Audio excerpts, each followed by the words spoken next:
Bonjour, ici Éric Laliberté. Et Brigitte Arouni de Bottes et Vélo. Et on en est rendu à la moitié de notre parcours, la demi de notre pèlerinage, et on s'en venait vous faire un petit peu le bilan de comment ça se passe, comment on vit ça. Parce que notre première semaine, on peut dire qu'il y a eu des belles journées au début, belles températures, mais après ça, je dirais, on a eu les 2 premières journées qui étaient très belles. Après ça, le froid, le vent, la pluie, on a eu un peu de tout ça. Là, d'ailleurs, on termine la journée aujourd'hui avec sous la bruine. Alors, on est passé de 28 degrés à 11 degrés, alors il faut prévoir la tenue vestimentaire quand on vient à l'île du Prince-Édouard en juillet.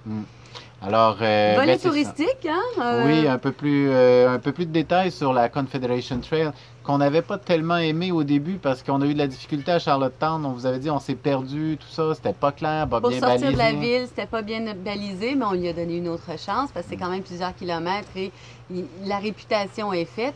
On l'a expérimenté à partir de Souris, donc là on est rendu dans l'est de l'île et on traverse pour s'en aller vers l'ouest.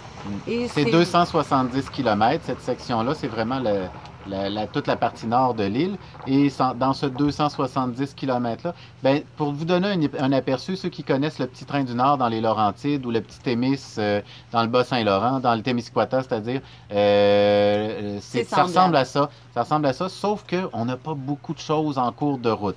Le parcours, le type de piste, c'est la même chose, mais ils n'ont pas conservé les gares ou des arrêts en chemin comme sur le petit train du Nord. Il y a plein d'endroits où s'arrêter, à peu près aux 10-15 km. Il y a toujours un endroit où on pourra s'arrêter, une vieille gare qui est toujours là, des services et tout. Ici, parfois, on peut faire jusqu'à 40 km avant d'avoir un endroit où s'arrêter.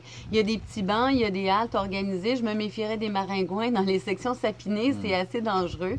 Mais il y a des petites haltes, mais il n'y a pas le petit café, le petit village qu'on va traverser. Pas partout sur le sentier de la Confédération. Par contre, la section qu'on a fait aujourd'hui, on avait tout ça, les petits cafés, les petits endroits où s'arrêter, les vieilles gares qui ont été rénovées et c'est vraiment joli, c'est coquet, c'est vraiment agréable les endroits qu'ils ont conservés. Oui, et en traversant l'île, c'est parce qu'on voit tous les styles de paysages sur ce sentier-là. On est passé du coin plus touffu, ombragé, sapiné, à des marais de quenouilles, le bord des lacs. C'est vraiment très beau. On a vu des renards, beaucoup de hérons, une buse. C'est vraiment un parcours très nature. Oui. Mais tout le secteur qu'on a fait pour l'instant en une semaine, même quand on traverse les villages côtiers, on est dans un rythme complètement différent. Les gens ici, que ce soit les villages de pêcheurs ou les villages agricoles, village est un bien grand mot, parfois c'est juste quelques maisons, il y a l'essentiel. Il y a ce qu'il faut, il y a un petit café, alors c'est là qu'il faut y aller, il y a un petit resto, c'est là qu'il faut aller. C'est très simple, très sympathique en même temps.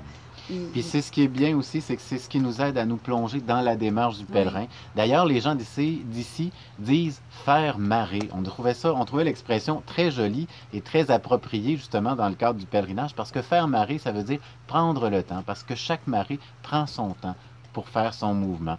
Mais c'est dans le mouvement ici aussi que ça se fait. Le pèlerinage, une des choses qu'on vit et que ça nous a rappelé justement dernièrement, c'est que quand on vit quelque chose de le fun, on est à un endroit qu'on aime, on est bien, on aimerait que ça dure, que ça se continue. Mais on dit, ben non, on refait nos bagages, puis on repart. Quand même qu'on passerait 2-3 jours au même endroit, on sait qu'il va falloir continuer, c'est pas le but. On est là pour être en mouvement puis continuer. Fait qu'on faut accepter ça, ce détachement-là, vivre chaque endroit en les accueillant, en aimant, en goûtant pleinement ce qu'on vit, mais en sachant que on va le quitter, puis qu'on va continuer, puis qu'on va passer à autre chose. Puis c'est ça qui est bien aussi, qui permet une certaine liberté, puis d'avancer, puis d'être ouvert à ce qu'on va découvrir jour après jour sur le chemin. Les gens sont souvent surpris de dire, vous n'avez pas tout planifié le voyage. Non, puis le plaisir de ne pas tout l'avoir planifié, on le voit un petit peu au fur et à mesure. Au fur et à mesure qu'on avance, on le planifie. C'est de demander aux gens de la place. Qu'est-ce que vous nous conseillez? Où est-ce que vous aimez aller? Au lieu de s'en aller juste dans les lieux touristiques, alors on découvre des beaux endroits, des belles personnes. Ça rend le voyage plus proche des gens de la place. Alors, dans la démarche, c'est ça. On en est rendu à cette partie-là qui fait qu'on trouve des fois la température, tout ça, la fatigue embarquant aussi. Mais on est rendu au moment où on trouve parfois ça un peu plus difficile. En tout cas, je parle pour moi. Il y a des journées où je me dis, hey, pourquoi je me donne tout ce trouble-là?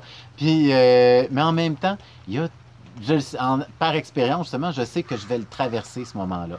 Puis quand on passe, nous, on parle toujours du 10e jour.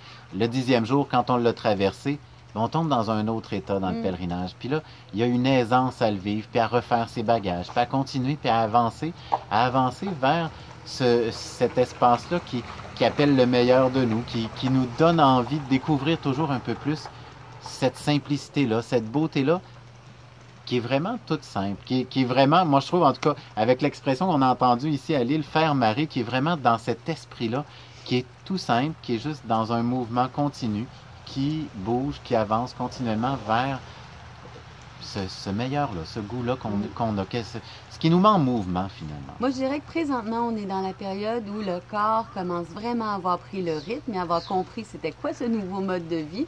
Donc, la musculature, là, les muscles en général s'adaptent, le corps s'ajuste, le rythme du sommeil en même temps.